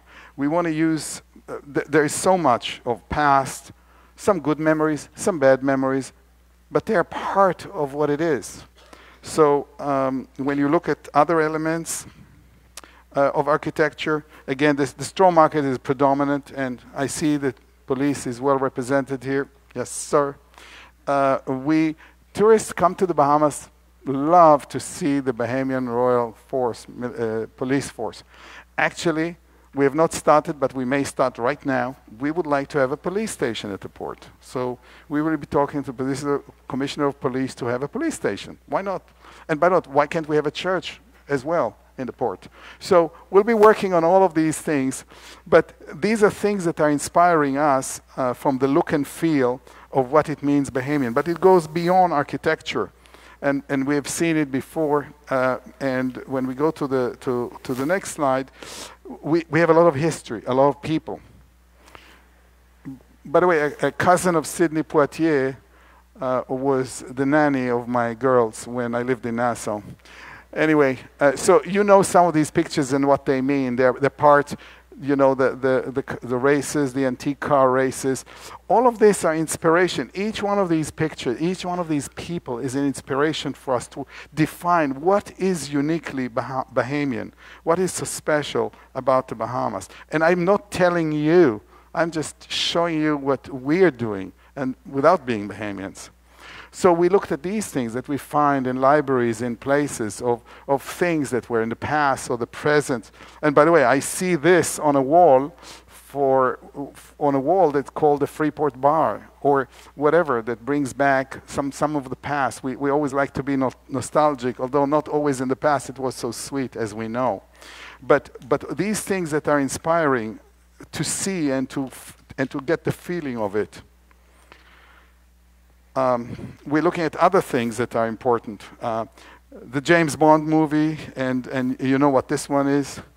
We don't have the sound on that clip, but more James Bond movie, or parts of them, were filmed in the Bahamas. So of course we'll have the James Bond bar. By the way, if anybody can get the license to call it the James Bond bar.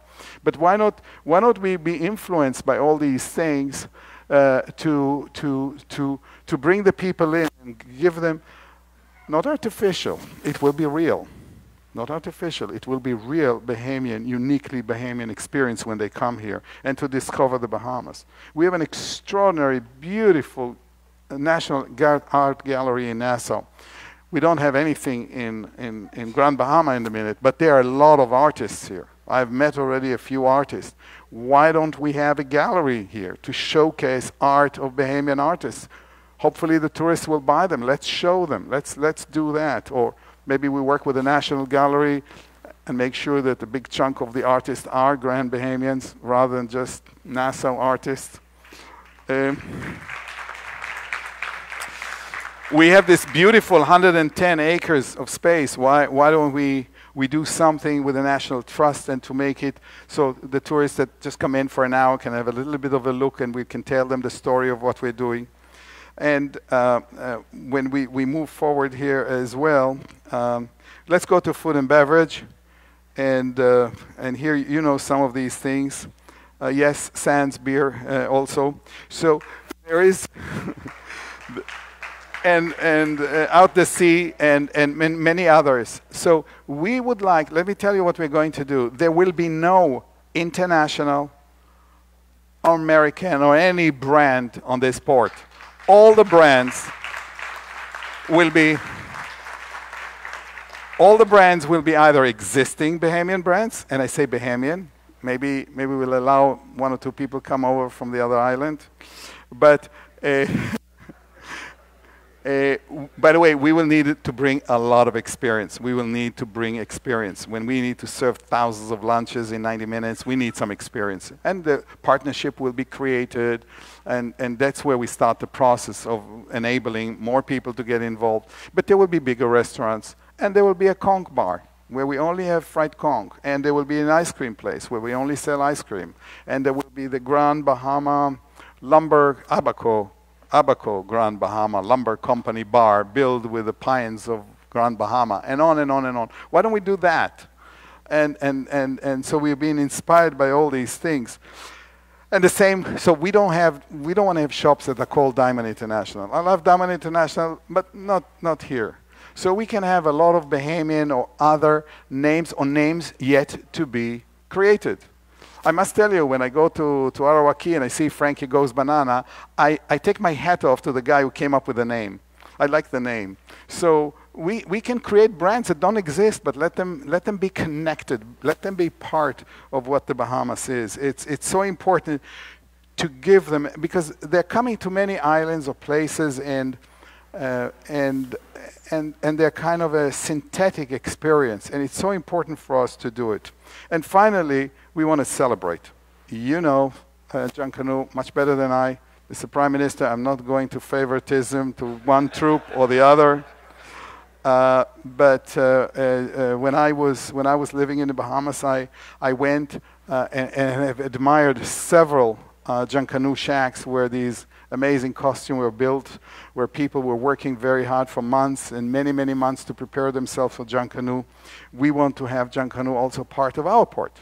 So we would like to have, and please, nobody has to jump, but we would like to have a Junkanoo shack, a real Junkanoo shack, where people will be working and creating. And I don't know what troop, maybe it will be the port's troop, so we won't mess around with existing groups here on the island. We don't want to mess with it. But why don't we showcase it? And why don't we showcase it every day? Every day. And as I said earlier, one of the things that we want to do is to make sure that we are able to operate into the night. So the port will be built 100% for night operation. And I can imagine maybe a ship staying long until midnight or 1 o'clock. People can go out to have dinner in other places. They can go, if there will be casinos open again, they can go to the casinos, because our casinos are closed. Our shops on the ships are closed. But they can come and enjoy Port Lucaia. They can come to casinos once they open.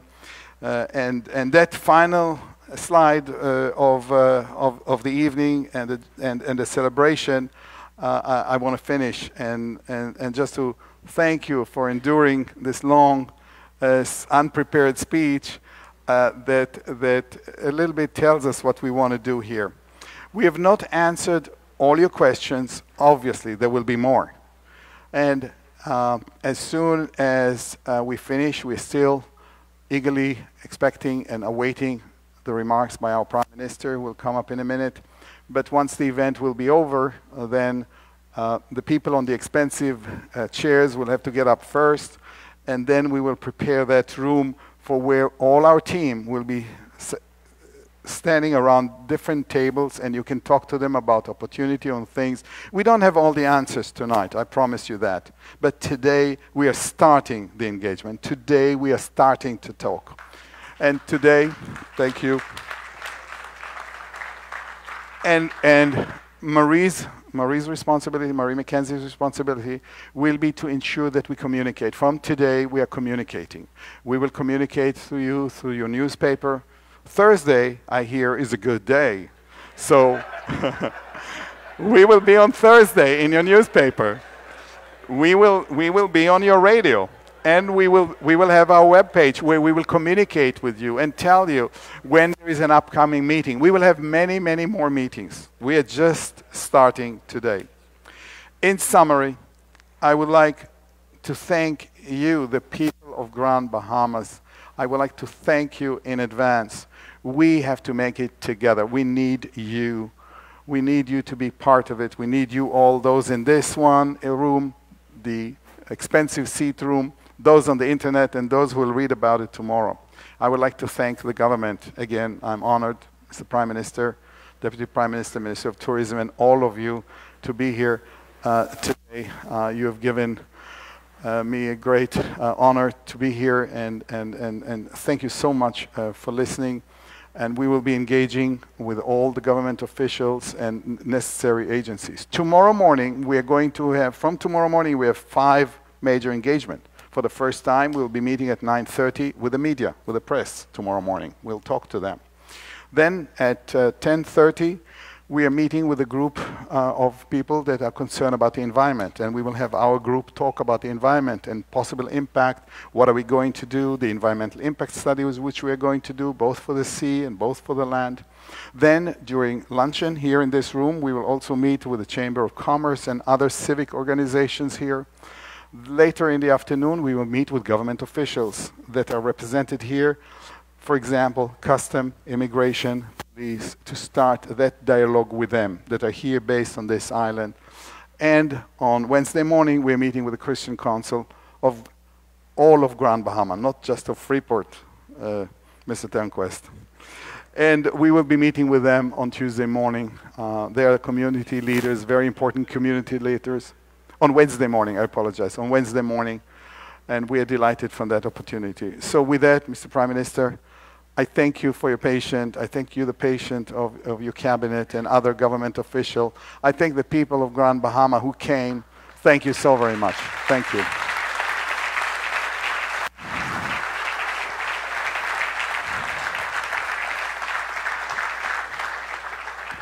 Before the next stage, I wanted to take the opportunity and just to say thank you. First of all, I wanted to say thank you in my behalf, Willie, as the moderator. Thank you so very much. I want to thank somebody also very special who I know for many, many years now, the Honorable Senator Kay Smith, who has been a very close and dependable and reliable advisor who helped us a lot to get to this day. So Kay, I don't know where you are, but thank you. I would like to thank, again, the Grand Bahama Port Authority and group of companies for your ongoing support. I would like to thank Willie again, because she's also our lawyer, and Fred and Kerry Leonard for the calendar, and Graham Thompson. Both law firms will be serving us on this project. With both of them, we have worked for many, many years. I would like to thank Barefoot Communication for helping to arrange the event and getting the word out that we are overbooked. Thank you. Thank you, Juice, for all the sound and everything. Thank you very much, and you still have work to do. I want to thank the food vendors here, and I want to thank all the transportation team, and I would like to thank this church for allowing us use this magnificent room to be here today. And finally, I want to thank the media, if any are left, unless they're bored, who stayed here. Again, thank you very much. That's it.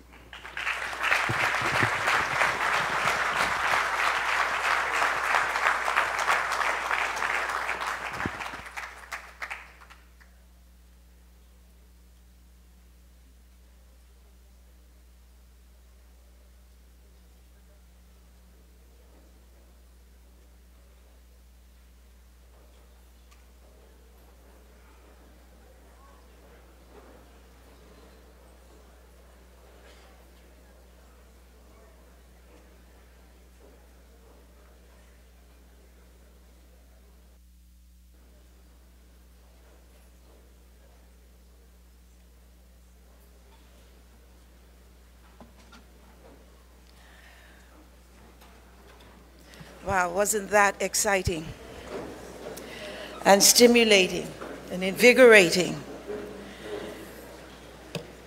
I believe that the opportunities are just so tremendous, and it's something that we've been waiting for so long. Thank you so much, Giora. Thank you for your time and for sharing your vision with us. Thank you. And now for the culmination of this segment of our journey. You know, the honor of introducing our final speaker is normally reserved for the chosen few, seated in the front rows to my left. But tonight, I am absolutely elated that the honor is all mine. I could tell you all the usual things that are set out in his biography. When he was born, where he was born, where he received his early education, how he became a doctor of medicine and specialized in obstetrics and gynecology. A little too late for me. And of the estimated 5,000 babies he delivered during the course of his practice. And we all know that he is very seriously a member of the Saxons. But I shall take the liberty of straying from the norm tonight as I introduce our leader, and it will be short. And I say again, as I introduce our leader, Fred Pryor, not Richard. Fred Pryor, an industry leader in business training, is quoted as having said, "The ultimate responsibility of a leader is to facilitate other people's development as well as his own." And Inido Kuben, president of High Point University, has said, and I quote, "The leader's task, then, is to create an environment that is conducive to self-motivation. In his national address on 29 January 2018, our leader, and I quote, promised to launch the rebound of the island of Grand Bahama in accordance with a master strategic plan designed for Grand Bahama, and to establish a tourism signature identity in the marketplace for the island of Grand Bahama. He further said and recognized the restoration of the economy of Grand Bahama is critical for the economic recovery of the Bahamas. In so doing, it is my view that our leader recognized the responsibility of facilitating our development, not only for Grand Bahama, but for the entire Bahamas. In his national address just recently on the 28th of January this year, our leader declared that Grand Bahama is vital for the overall growth and economic expansion of the Bahamas.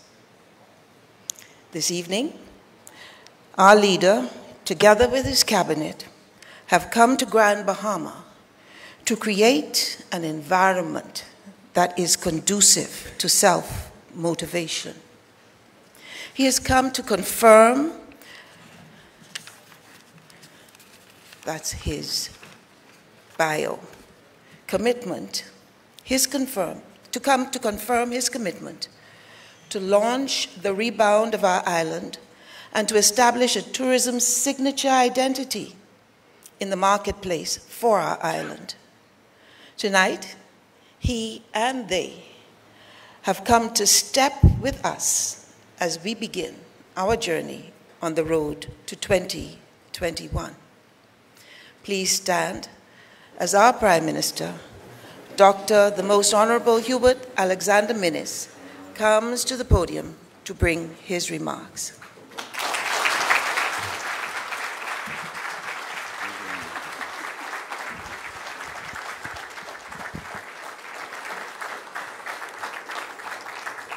Thank you very much.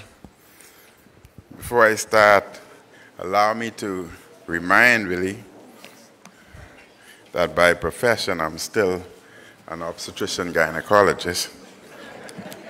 Technology is improving and has improved continuously, so there's still hope.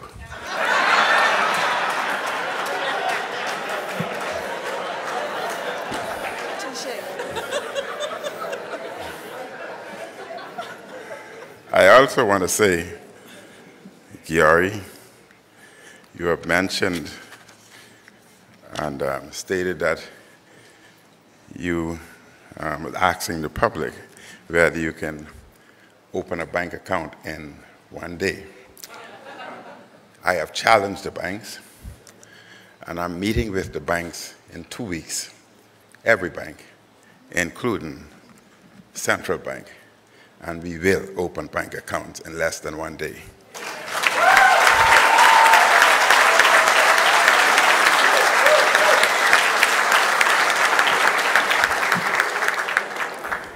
My parliamentary colleagues, cabinet colleagues, executive of Carnival Corporation, executive of Grand Bahama Port Authority, ladies and gentlemen, good evening. I want to thank you for joining us tonight as we celebrate the roadmap to what promised to be a wonderful and exciting new era for Grand Bahama.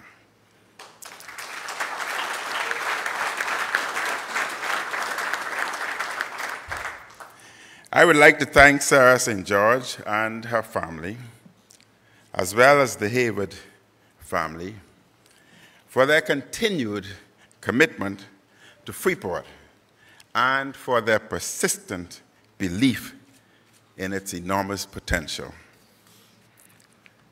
I would also like to thank Mr. Giori Israel and the investors he has represented. He continues to show faith in the Bahamas and our tremendous value as a tourism and business destination. I congratulate the stakeholders involved in this project, including Carnival Corporation, Carnival Cruise Lines, and the Grand Bahama Port Authority group of companies, as well as the relevant government agencies. This has been a commendable example of collaboration and cooperation.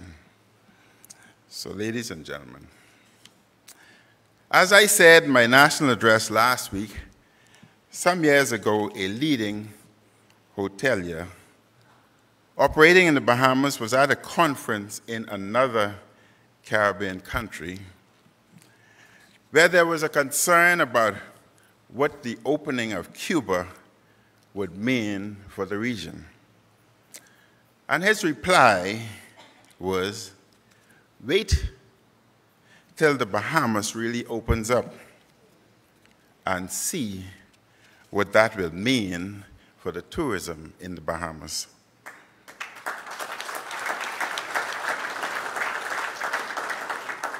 His point was that the Bahamas has considerable untapped potential. We need to diversify both within new industries as well as in tourism, our leading economic sector.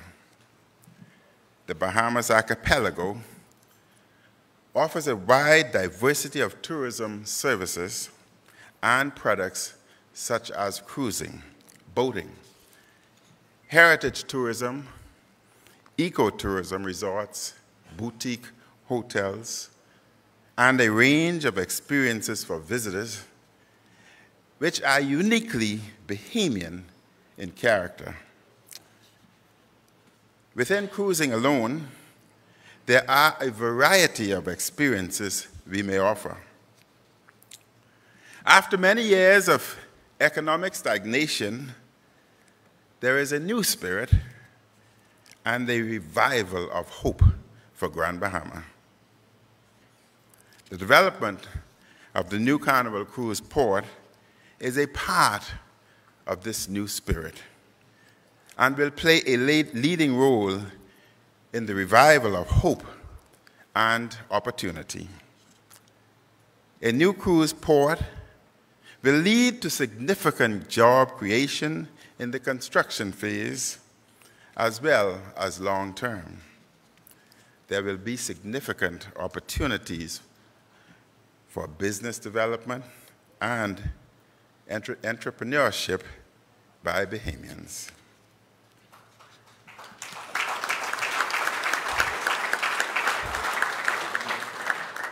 The new port will result in greater Bahamian ownership in terms of a range of business opportunities.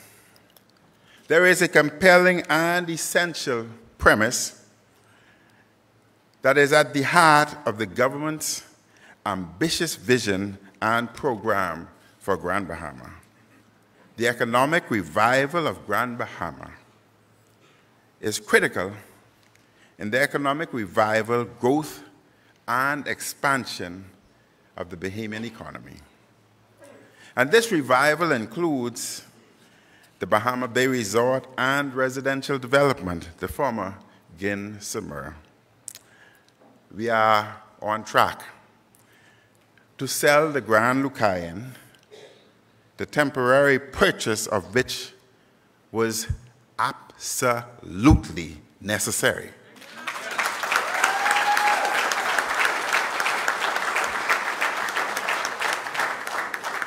This was absolutely necessary for the economy of Grand Bahama. We are also determined to transform Grand Bahama into a technology hub. And I am advised that this project promises to be one of the most technologically advanced cruise ports in this region with a state-of-the-art point-of-sale cashless system. We expect opportunities for Bahamian software designers, computer programmers, to help fulfill our tech hub. So, ladies and gentlemen, the development of the Carnival Cruise Port has been a long time in the making. It has been discussed by successive governments and has gone through various changes to arrive at this impressive model. What is being proposed will prove to be a significant catalyst for economic growth in Grand Bahama. And this cruise port, which will be the largest carnival cruise port in the world and seeks to make Grand Bahama and the Bahamas one of the best cruise destinations in the Caribbean.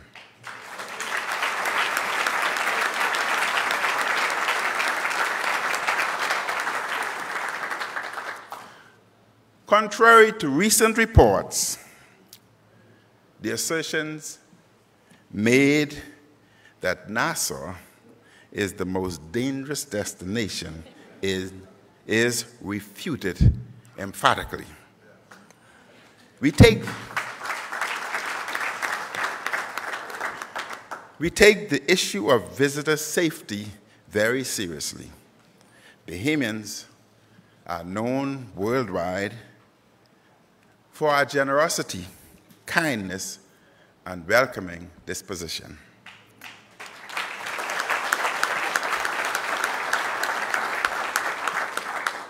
This is who we are as a people. We believe the diverse and myriad opportunities it represents will have an enormous beneficial impact on the lives and quality of life of many Grand Bahamians, even Nassauvians. Indeed, the economic benefits will reverberate throughout the country as a whole. And when completed, the new port will bring millions more tourists to our shores each year.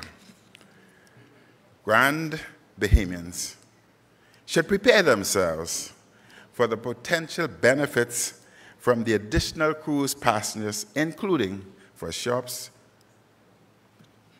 tour drivers, taxis, musicians, businesses and restaurants, hair braiders, arts and crafts artisans, and stores, souvenir producers and stores, and other enterprises. The development of heritage and cultural experiences, programs, and products is essential if we are to take greater advantage of the millions of cruise ship passengers who visit our shores annually.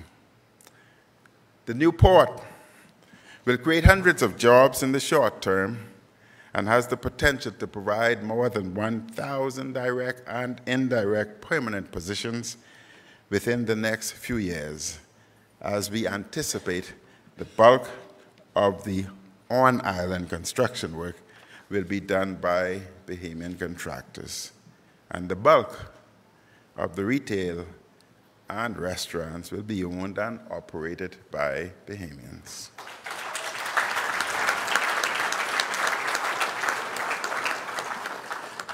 This major project holds the promise of a myriad of opportunities for local businesses and entrepreneurs to fulfill their own visions and of success and prosperity. The new project will adhere to strict environmental guidelines. We will work diligently to maximize the number, quality, and diversity of employment opportunities available to qualified Bahamians at and around the new port, while working to help those who would seek employment there to qualify for various categories of jobs. The new Small Business Development Center will play an important role in business development and empowerment for Grand Bahama in general, and in helping Grand Bahamians to realize economic opportunities in relation to the new cruise port. Ladies and gentlemen, the government is very and extremely enthusiastic about this project. I am so happy to be here to celebrate with you as we embark upon this road to progress. This ambitious port project represents one of the more significant opportunities for Grand Bahama in decades. Let us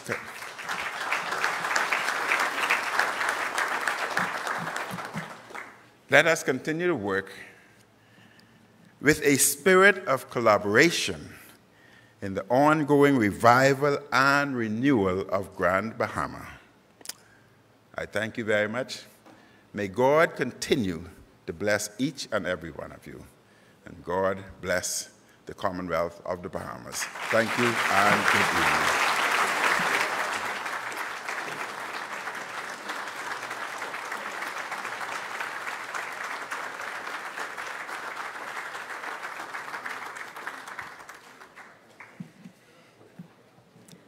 Thank you, Mr. Prime Minister.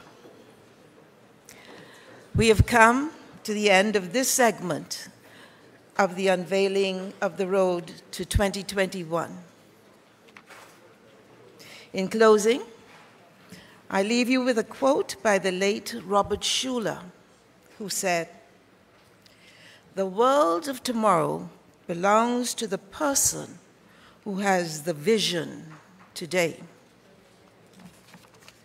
I also leave you with a scripture, since Sarah is not the only one who knows some, found in Proverbs chapter 29 and verse 18, and I think we all grew up with this one. Where there is no vision, the people perish. And finally, let us remember the words of the Roman philosopher Seneca. Luck is what happens when preparation meets opportunity. I thank you for your attendance here tonight, but this is not the end. Let me hasten to remind you. You begin your preparation for the journey on the road to 2021 next door. I would ask all persons to remain in their seats to allow the members of Cabinet and those of our Carnival executives who need to be in place for the expo to exit the room. I would ask the parliamentary team of Grand Bahama, the Minister of Tourism, and those members of the Carnival team required for the photographs to assemble at the bottom of the stage along with our Prime Minister. Thank you, and I shall see you next door in just a few minutes. Prime Minister.